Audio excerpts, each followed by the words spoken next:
What's up guys, Sinapse here, and today I want to break down why I think Japan is one of the most incredible places to learn to game, and really a place where you can really push the numbers if that's something you want to do. And by push the numbers I really mean getting to like 70, 80, 100 girls a year, and I'm obviously referring to new girls you hook up with. Alright, now this is first of all if you're hitting it really hard. Okay, why is Japan kind of the perfect place to really learn game and really crank out those numbers if that's what you're trying to do? The first reason is that it's just so much high traffic. Okay, if you go to Nampa, you go to Umeda, you go to Shibuya, Shinjuku, Roppongi, Ikebukuro, all of these places have massive traffic. So what does that mean? Well, that means not only do you see more attractive girls, but you also are just able to continuously get into interactions, right? Compare that to some places, around the world, Europe or the US or anywhere else. You'd have to spend a lot of time out on the streets before you find, first of all, a girl that's, slim, good looking, right, takes care of herself, to even go get those practice reps in. Well, Japan is incredible because you can get those practice reps super consistently, super quickly, pretty much any time of day. If you just go out, there are going to be women there who are very attractive, take care of themselves, slim, right, and just open to being talked to. So you can just bang out those practice reps, right?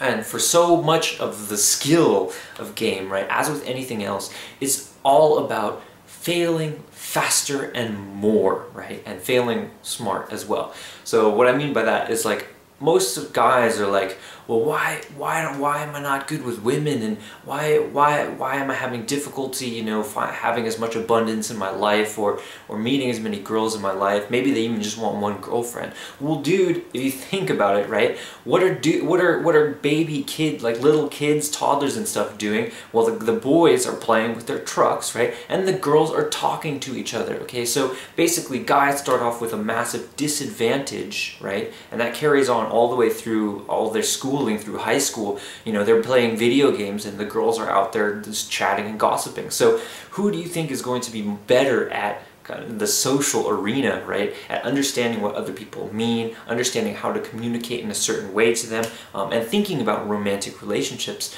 Well, it's going to be girls. So you can think of it in this way, that women have a million practice reps, right? They have several times more reps than guys do, right? So what do guys need to do if they want to be able to get more consistent results with a wider range of women? They need to catch up, basically. They need to catch up in reps, because the women, an average girl out there, is going to be able to run laps around you in terms of conversation and romanticness and all of that stuff, right? Now, that's not to disparage yourself or to think that you can't get it done. You definitely can get it done, but you need to get those reps.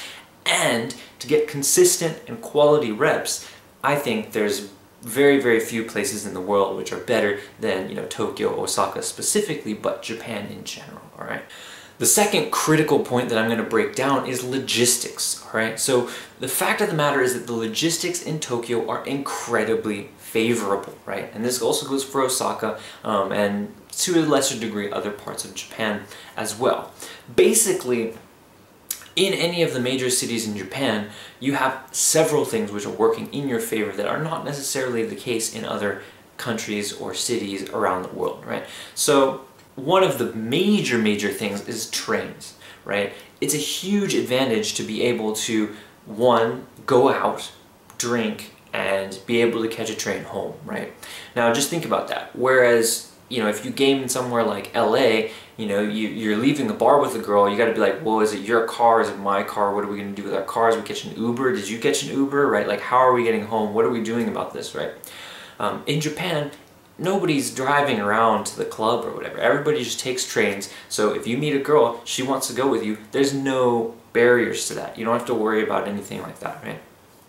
On top of that, the trains have a dead period, right, between midnight or so and 5 a.m., which means that if you meet a girl at 2 a.m., she's got nothing to do, she likes you, yeah, you're both tired, you're both into each other, the logical step is just to go to a hotel, all right? Which brings me to the third part of this little logistical bullet point, and that is the fact that there is just so many places to hook up in Japan, right? So it's not always just your house or my house, right? And you know, to a certain degree, it can sometimes be a little bit more of a big ask to bring somebody that you barely know back to your house, where, you know, you could have like all sorts of weird contraptions or chain them up or something. You know, it's just a little bit more of a trust thing. Whereas in Japan, you can just take them to a hotel, right? You can take them to a love hotel. You can take them to a manga cafe. You can take them to a private room manga cafe, right? Which is one of my favorite things, right? Karaoke is really big also. Possible. Just, you know, check out the camera and cover it with something. Bam, you're solved. Hook up in there, right? There's stairwells, everything, super safe, even late at night. So, and you know, the worst thing that's going to happen is somebody's going to walk in on you and something like that. But point is that there are establishments specifically geared towards private or semi-private spaces which you can rent out in short-term bursts, and that just allows so many more options for hooking up with girls than anywhere else. So, you know, you can go out on an average day and hook up with 2-3 girls, right, in that day. And that might sound crazy, that might blow some people's minds, or others of you guys who, you know, who are watching me are like, yeah, like, you know, you understand what I mean, you've been there, right? But it's just really easy when you have a massive flow of traffic, and then you have the, you know, the logistics right next to that area, right? So if you think about Shinjuku or Shibuya, these areas all have love hotels within a 5-minute walk from a huge stream of traffic, you know? It's just basically like going and fishing and just like flipping all the fish just straight into a bucket, right? Now, that's downplaying the difficulty of it a little bit, and this is getting to my final point, which is that there is a kind of a steep learning curve, okay? A lot of things that people expect and hope will work in Japan, or they come over, they're a little bit uncalibrated, they're not really sure how, you know, to best communicate to Japanese girls, it can be a little bit rough. Now, what are some of those points? Well, first, it's different from other places in Asia, you know, such as Thailand or the Philippines, where it's just relatively easy. As a foreigner, you already have massive status, right? You're massively financially above and beyond sort of most of the average girls, what they can, you know, what their means are, right? So you already come in high value just as a foreign dude, right? And on the flip side, you don't get any of the advantages from sharing the same culture. So you can't make the same cultural references. You can't be like, oh, hey, remember like Lunchables, or like, oh, I was watching Nickelodeon, or all of these things that people from your home country would understand and get. You don't have that shared cultural background. And even some place like, you know, the difference between the US and the UK and Europe, right? Pretty much everybody, or a lot of people in Europe, speak English, and while the culture is not exactly the same, there's a lot more overlap between the US and Europe, right? There's a lot of things that you can share in common, right? You can kind of bond over just by the fact that, you know, you share, first of all, even a common language. Second of all, there's a lot of culture that gets, you know, crosses over between those. Whereas with Japan and something like the US, there's not as much of that, okay? So you don't have as much shared cultural background with the average Japanese girl. That can make it a little bit difficult to connect with them very quickly and effectively. So you don't get some of the benefits from the other Asian countries that you might get, such as high status just by being a foreigner, right? And you don't have some of the advantages that you get in your home country or in other similar kind of Western countries, in the sense that, you know, you don't have that shared cultural context where you can quickly bond with somebody. But if you can get past those things and realize, you know, that some things are not the same in Japan. You know, Kino is not the same in Japan. You can't just come over and like slam like mystery method, like boom, magic tricks and Kino ladders and all this weird shit and just expect it to work in Japan, right? You know, people are not going to take very kindly to all of those sort of those sort of techniques, all right? So yes, there is a little bit of adjustment period, there's a little bit of a steep learning curve at the beginning, okay? But if you can get over that, if you can get to the point where you can consistently approach women on the street, you can not freak them out within the first couple minutes, and you can not come across as something that's too foreign, okay? There's something else that I consider the Justin Bieber effect, alright? So if you think about Justin Bieber, when he goes on stage, he's got thousands of screaming, excited, young girls, basically, right? But, what would happen if he came up to one, he was like, hey, I just really like you, I want you to be my girlfriend. They would probably just freak out and like faint or something. They wouldn't believe it was real, okay? Basically, they really like that guy, but he's distant to him. So the more excited they are about that idea, it's still just an idea. They're not actually going to act on it, all right? Now, you can see this in action if you approach a girl and she's like, oh, kakkoi, or like, you're so cool or something. You're like, oh, shit, right? Normally, that would be a good thing, right? With a normal girl, you would think that if she says you're really handsome or you're really cool, you're really funny, that's a good thing. But a lot of times with Japanese girls, that's just a symptom of sort of the Justin Bieber effect of, yeah, you're cool, but you're cool from a distance, right? Or you're cool in a sort of other sense of the word, right? You're cool in a foreign, alien way, and then they don't actually see you as a legitimate romantic option. Okay. Now, of course, there are going to be girls who are, more internationalized, who are, keen to go abroad, or who have been abroad, or have been raised in English, families who speak English, or, all of those things. Those are going to be the girls who are more open to dating foreigners in general.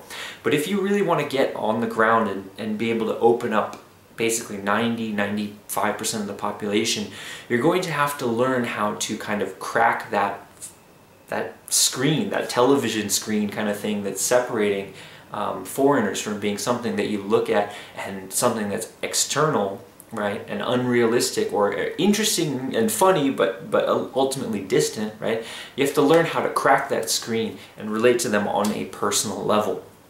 Okay, so ultimately that's like the biggest hurdle of game for when you're talking to girls who don't really have a lot of experience abroad, right? And that's kind of the thing that really trips guys up, is they're like, well, I don't understand, I'm getting these good reactions, all these girls are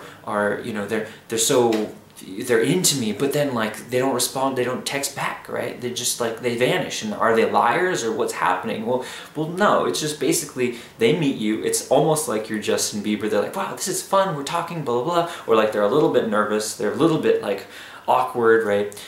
That's just because they don't know how to interact with you. They don't have all of those cultural backgrounds, they can't be like, oh, like, remember, like, Rugrats, or whatever random cultural reference you might have that they could immediately connect with another Japanese person with. They can't with you, right? And in that way, all of their life, they probably imagine in their back of their head, like when they're sitting there dreaming, like, oh, I wonder what it would be like to date a guy or to get married. In their mind, when they're sending out that mental image, it's a Japanese guy, more often than not, right? So they're not even considering you in the realm of possibility, right? Now that might seem a little bit crazy, might seem insular or whatever, but Japan is a very homogenous society, so that just kind of is par for the course. So if you really want to increase the ability of yourself to hook up and date these girls longer term, you're going to have to confront that fact, right? I sort of joke around that one of the major things that you have to do within the first few seconds of a cold approach is you come in, you're almost subhuman, right? You're not quite on the same level as an average human. They sort of see you as an amorphous gaijin blob, alright? So they're like, oh, I feel this presence, this foreign presence near me, right? And they'll throw out all these kind of common things and be like, oh, I don't speak English, or blah, blah, blah, right? And it's just like, I don't know, sparks flying out, or, that sort of thing. You can think of like an airplane, right? If there's a missile that's coming, the airplane shoots like the flare to try to get the missile to go off, right? It's just an automatic defense, right? Or like squid ink, right? If the squid is being chased, it'll like put the ink and hope that the thing gets distracted and flies off. So if a girl says, I don't speak English, it's just a kind of a knee-jerk reaction. Chances are they do, right? Or at least a little bit, right? So basically the crucial part is at the very first part of the interaction, you need to be able to kind of crack that little shell, show that you are basically not that different from the Japanese guys that they know in their life. And this can be anything from, you know, just having general bodily functions. You know, I ate earlier today. It sounds really, really retarded, but you know, if you're able to say something like, yes, you know, like, this is what I did, you know, this is what I'm thinking about, this is what I'm doing, this is what I'm worried about, this is what I thought would happen, but it didn't actually. Those kind of conversations really sort of humanize you, right? So you don't want to have the sort of funny, like, haha, woo, Pokemon, blah, blah, whatever humorous conversations you might think are getting you good results. They're just getting you cheap laughs, and ultimately that is going to fade after you leave the girl, right? So in order to make a powerful 5-minute interaction, which is pretty much all you need to get a number on the street, you basically just have to make yourself human first, right? Take yourself off of that, out of the television, off of, you know, shatter the glass between you and her, make yourself a little bit relatable, and also on the flip side, show that you understand her and her world. And so that, in that way, you should be motivated by curiosity, right? So who is this girl? Who is this girl in front of you? What exactly are her mental processes? What does she think about, right? And all of that kind of negotiation at the beginning really closes the gap between you, right? And that ultimately, that process is what will kind of make or break your success with women in Japan, all right? So it can be a steep learning curve, because all of the things, you know, that you're sort of taught to do in Western pickup culture, or that you think are your advantages coming over, they can kind of work against you. So you do have to be aware of that and learn really how to crack through that, so that she sees you. It's like she goes through stages. She's like, first, gaijin blob, foreigner blob, right? And then she's like, oh wait, that's like a person, I can talk to it, right? And then she's like, oh wait, he's kind of attractive and funny, like, you know, maybe actually I should, you know, check it out more, go on a date with him or something. So you have to go through those stages, right? And realize that the gaijin blob, the foreign blob reactions you might get at the very beginning of the interaction, while they seem good, while they might be laughing or like that sort of thing, sometimes it's a little bit shallow, and it's something that's going to fade very quickly after you leave. So in order to really get them to come out on dates, you do have to kind of pierce the veneer and really get into both showing that you are a normal human male who's not so different from Japanese guys, as well as really try to understand her world as much as possible. At some point I'll make a video about cutting deeper, which is essentially, you know, really diving into who she is. And I think it's an incredible, powerful tool for kind of connecting to them quicker, right? But for now, that's the video. I just wanted to break down the main reasons why Japan is one of the most incredible places to really rack up the numbers if you can get over that initial hurdle of learning to kind of humanize yourself and get through to the girl, despite their superficial responses, crack through the tatemae, if you will, the facade that girls put up, and the distance that you get as a foreigner. If you can do that, really, like, that's like most of the struggle.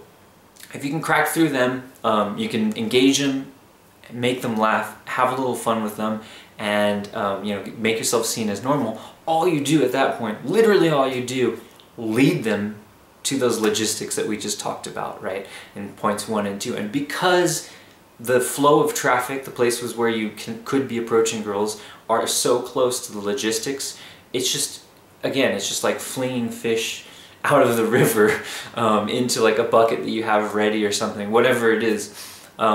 You can really rack up a lot of numbers like this. Now, again, I'm talking, you know, you can exceed 100 girls a year. That's, what is it, like a girl every 3 to 4 days. That's really definitely doable if you're hitting the game really hard, right? And, you know, I'm not just talking about any kind of average girl. I'm talking about really nice girls, because if you're approaching on the street, you know, you're going to be able to access the more attractive girls than if you're only Tindering, or if you're only going to clubs, right, where everybody's fighting over the same girls, right? Basically, the higher the bar to entry at a specific arena of romance, the less people are doing it, right? So the less people, there's lowest amount of people who are doing street pickup, which means you have the highest access to the most attractive girls. You know, next would be clubs, bars and clubs, where yeah, there's a lot of guys. How many of them are really gonna honestly and powerfully approach the hottest girls? Not that many. Tinder has the absolute lowest barrier to entry. And that's one of the reasons why I really don't like personally doing Tinder, especially in Japan, is because it's just like so cheap anybody can do it, right? Like any old douchebag can just swipe a million girls, right? So everybody has access to those girls, which means that your skills, your ability to communicate and relate to the girl don't come across necessarily, right? It's a much lower fidelity means of communication, right? So the better game you have and the more balls you have, right, the more effective street is going to be, or day game. And I say street loosely, it means day game, night game, streets, cafes, malls, trains, all that kind of stuff. Alright guys, I hope you liked it. If you have any questions, leave them below. If you have any hate, leave it below. Jam the like button, jam the dislike button, you know, I don't really care. Just, yeah.